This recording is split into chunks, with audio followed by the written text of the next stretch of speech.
그러한 이제 성장 과정을 통해서 우리나라에 대한 평가가 어떻느냐. 이제 2015년 영국의 CRB라는 기관에서는 2030년도에는 한국이 너무나 이렇게 잠재력을 가진 나라이기 때문에 세계 7위의 경제 대국으로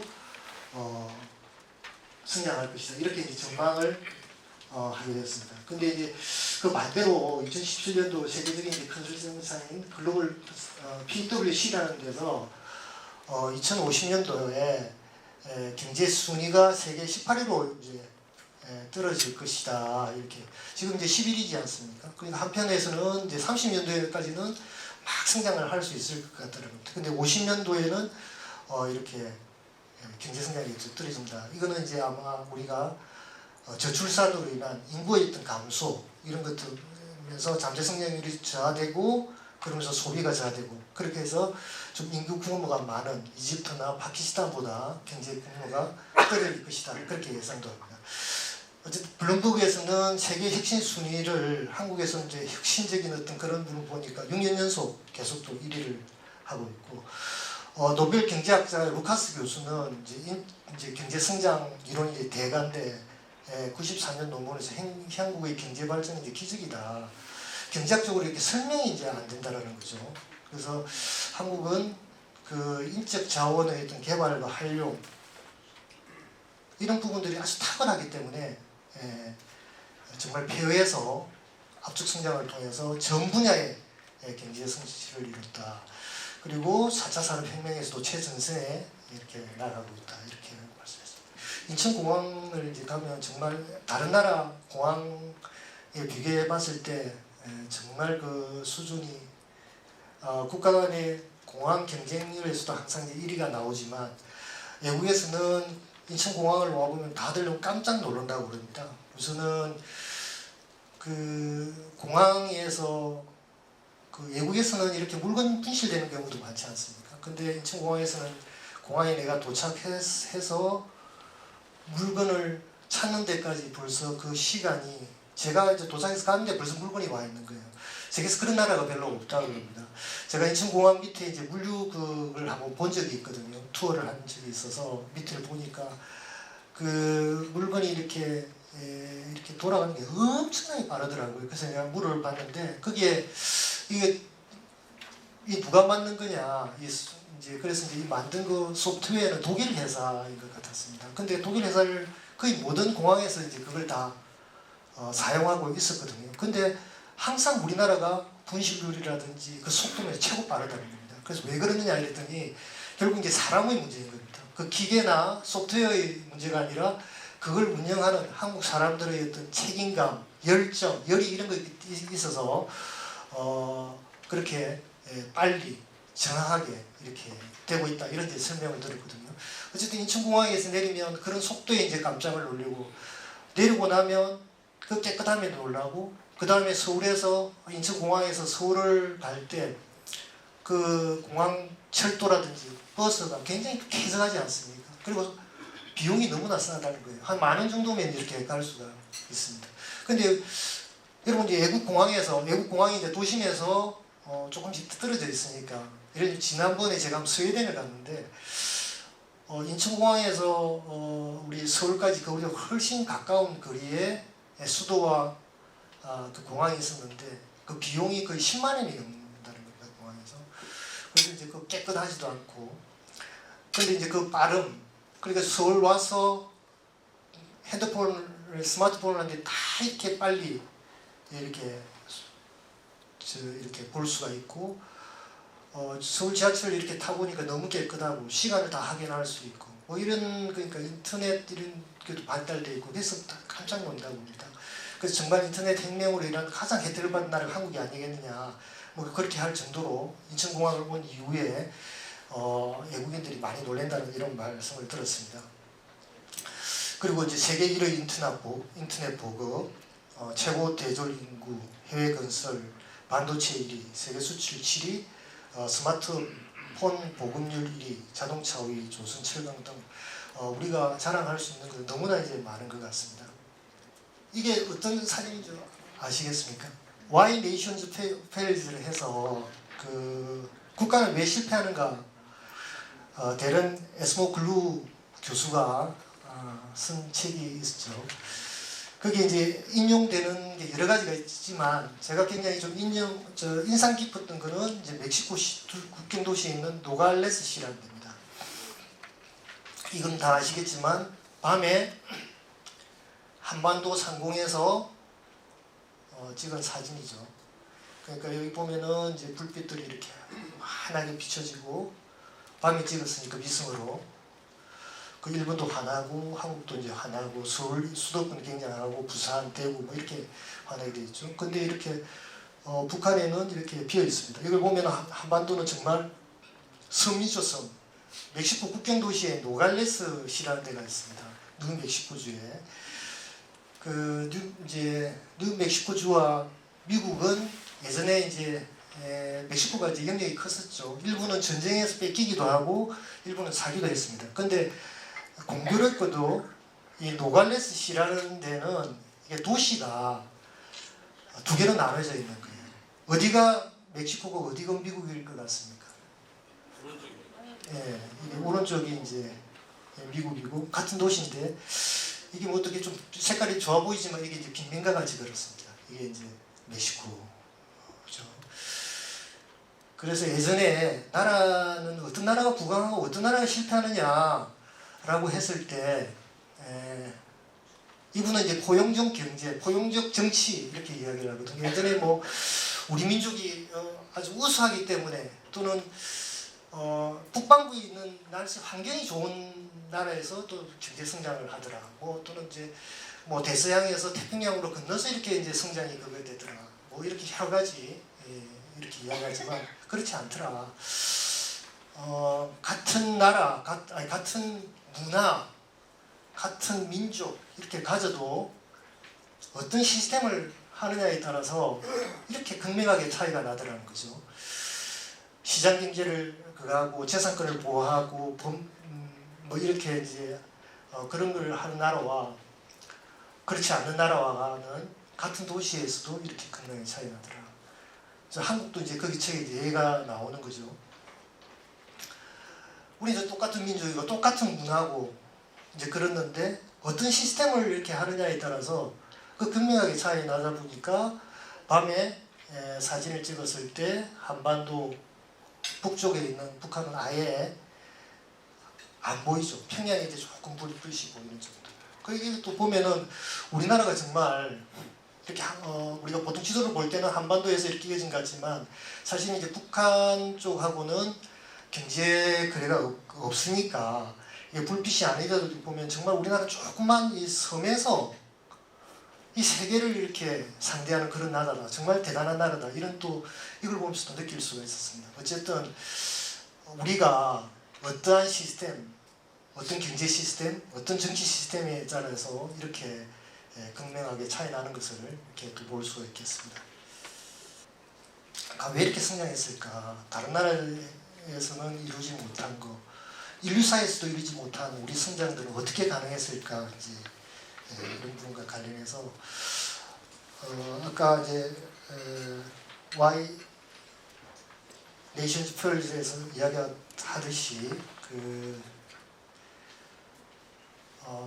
어떤 시스템을 사용하느냐, 시장 신화적이며 개방적인 어떤 경제를 우리가 이제 지향을 그런 이유가 이제 하나가 있을 수 있겠고, 그 다음에 이제 한정된 재원화에서 수출 주도 성장 전략이 굉장히 이제 정말 탁월한 선택이었죠. 그때 이제 어쨌든 그 당시에 선진국 그로부터 어떤 독립 뭐 이런 걸 위해서는 그 당시 이제 주로 많이 그랬던 거는 국내 산업 보호론이 주로 전략으로 많이 취했죠. 남미 이제 국가들에서 우리 선진국으로 종속될 수 있으니까 우리나라에 있는 사업을 이렇게 보호하고 막 다른 오는 것을 막고 우리나라 사업을 보호하자 이렇게 하는 전략을 수립을 하는 나라가 많았었는데 우리는 반대로 세계로 나가는 전략을 폈죠. 우리나라는 가진 게 없으니까 외국에서 팔아서 이렇게 하자. 이렇게 해서 한정된 재원이 너무 작기 때문에 여러분 아시다시피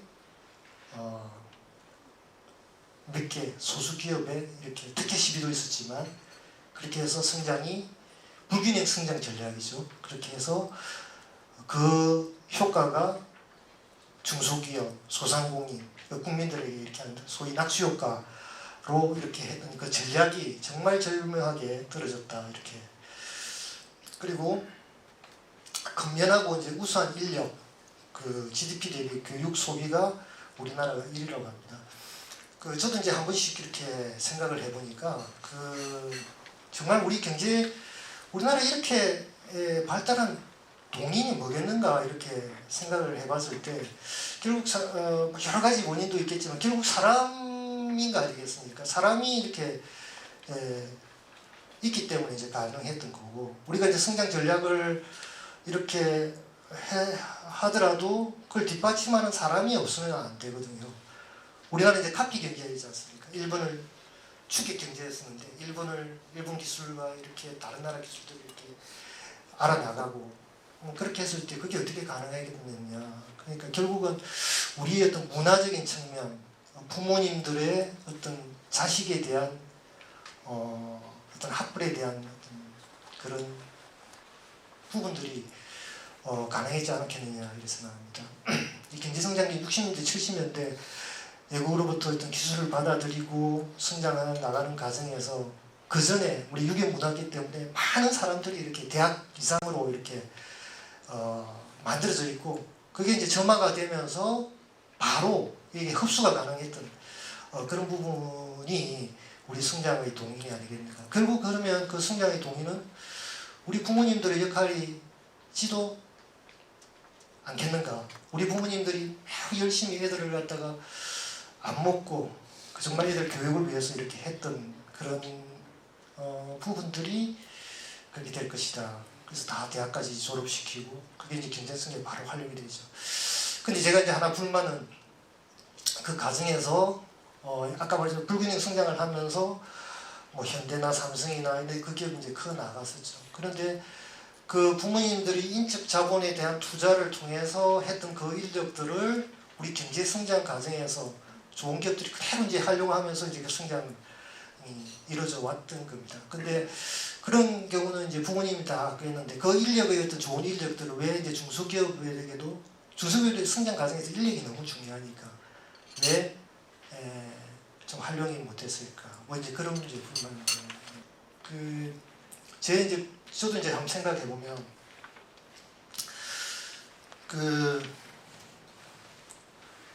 아까 돌이켜 봐가지고 60년대, 70년대 어떻게 그렇게 성장을 하고 우리 부모님들은 어떻게 삶을 살았을까 이제 이렇게 생각해 보니까 그 당시에 이제 다들 이제 못 살았죠. 그 당시에 이제 형평 문제가 그렇게 좀 제기가 안 됐던 것 같아요. 지금은 이제 형평 문제가 너무 이제 제기가 되는 거죠. 그러니까 다들 이제 못 살았기 때문에 우리 아버님 어머님 다 이제 소장농이셨고 시골에서 정말 이제 가난하게 대부분이 이제 가난하게 사셨고 이제 조금 이제 30년대 생이신데 40년대 50년대 도시가 발달되고 그러면서 부모님들이나 형제들이 너는 왜 저 다른 옆에 있는 이웃들은 다 도시 가서 돈 버는데 왜 돈 안 벌었냐. 그래서 그냥 대구시로 나왔다는 겁니다. 대구로 나오고 우리 어머님도 마찬가지로 뭐 돈이 없으니까 그냥 이제 부산으로 이제 오신 거예요.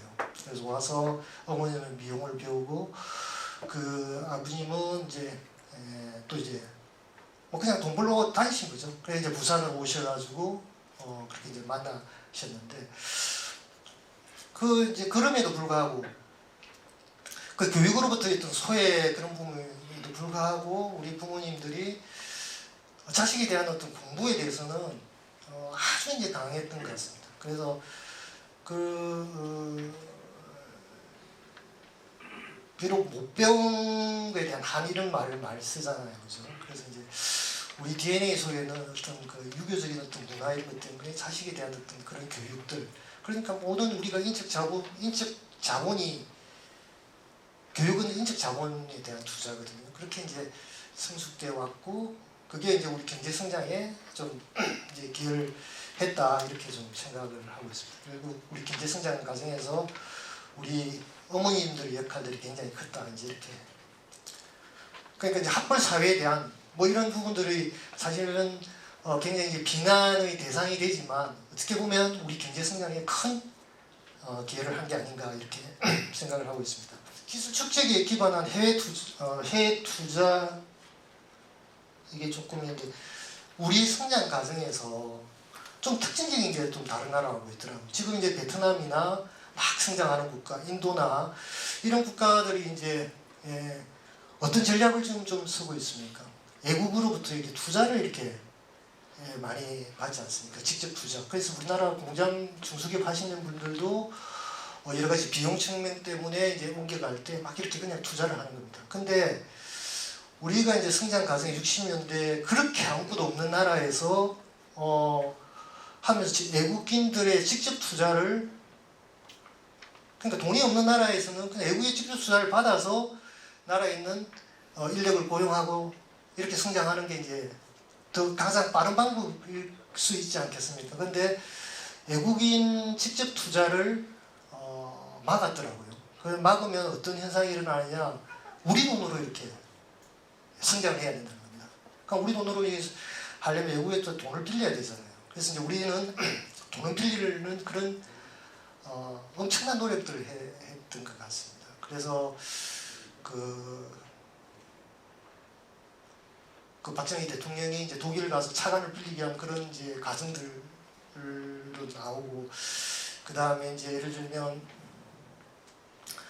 그 월남 전쟁도 여기 차관을 또 빌리기 위한 그런 또 수단이었고, 그렇게 이제 그 빌린 그 돈으로 그 귀한 돈이니까 그게 이제 산업은행에서 소수의 다 이렇게 갈라줄 수가 없잖아요. 그러니까 이제 산업은행을 중심으로 해서 특정 산업에 이렇게 이런 현대 그때 컸던 삼성 이렇게 이제 줬던 겁니다. 그래서 그렇게 하다 보니까 제가 생각할 때는 외국에서 그냥 그 외국 그 주인이 와서 이렇게 해서 하는 때보다 내 돈으로 빌려서 하게 되면은 그 기술 축적이라는 것은 상상 이상을 이렇게 하는 거죠. 그래서 우리가 어떤 그런 기술 축적에 대한 어떤 그런 부분들도 우리 성장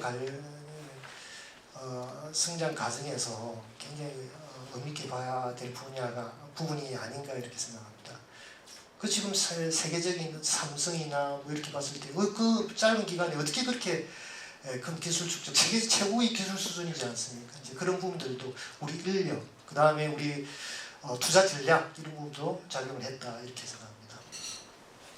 그리고 그 강력한 정부 주도였던 경제 전략, 그리고 어쨌든 그 당시 이제 공무원들이 나라를 같이 전 국민들이 마찬가지였죠. 한번 하면 된다 이런 걸로 헌신했던 거. 그리고 우호적인 국제 환경도 그 굉장히 그 크게 작용한 게 아닌가 이렇게 생각합니다. 우리 이제 분단 비용이 이제 굉장히 크다 이렇게 이야기를 하고, 그러면 분단이 우리 경제 성장에 도움이 되었는가 아닌가 이런 부분들도 좀 예전에 많이 논쟁이 됐던 것 같습니다.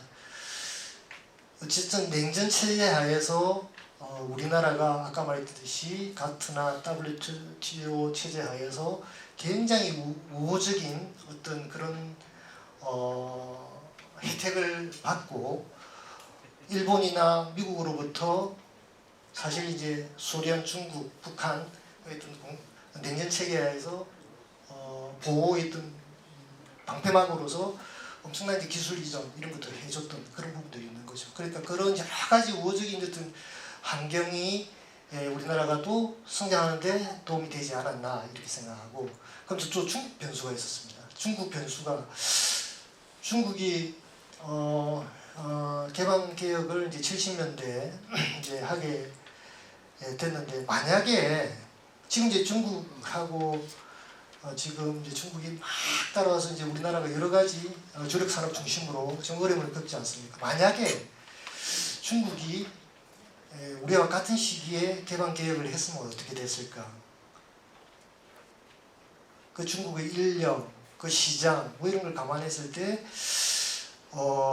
중국이 폐쇄적인 정책을 했기 때문에 그 우호적인 세계 경제 환경이기 때문에 우리는 마음껏 이렇게 세계를 상대로 해서 할 수 있지 않았느냐. 그리고 그리고 이제 기술 격차를 가진 상황에서 중국이 개방 개혁을 하면서 또 중국에 대한 어떤 수요, 기술 격차가 있는 상황에서 중국에 대한 또 견인하는 그런 수요들이 있기 때문에 우리가 이렇게 또 성장하지 않느냐 이런 해석도 있더라고요. 그래서 어쨌든 우호적인 국제 환경 이런 모든 것들이 경제 성장의 큰 원인이다 이런 평가들이 있는 것 같습니다.